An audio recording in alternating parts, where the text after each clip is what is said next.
Welcome back. Time now to make sense of some shillings and cents. Africa emerging economies with a growing middle class and a substantial consumer market. Among them, Kenya and South Africa have come together to form the BRICS alliance, together with new members or member additions, providing immense trade and investment opportunities for the African continent. Now, the BRICS Business Breakfast, hosted along the sidelines of the Africa Development Bank Group meeting, happened in Nairobi this week. It brought together key leaders and policymakers to discuss trade and investment opportunities for Africa, with a special focus on the role of the BRICS nation.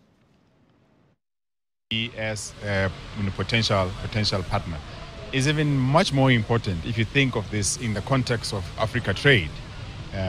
Trade can only be enabled if you've got infrastructure, and much of it, that infrastructure has to be cross-border.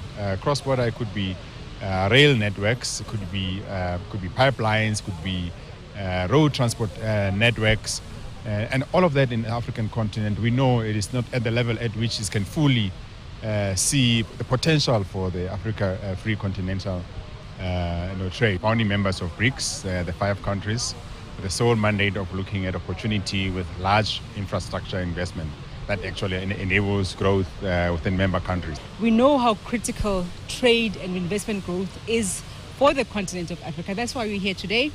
The African Development Bank annual meetings are strategic platforms just to engage as Africans on opportunities that are available for the continent, for businesses in terms of expansion and growth. The session that we had today was very interesting. It's just looking at those opportunities that are offered also by multilateral platforms such as the BRICS Plus platforms. We know that BRICS has recently been expanded and to include other countries like Ethiopia and Saudi Arabia. And what opportunities does that offer the rest of the continent? So we're looking into that and also assessing critically how Africa can be responsible for telling its own story.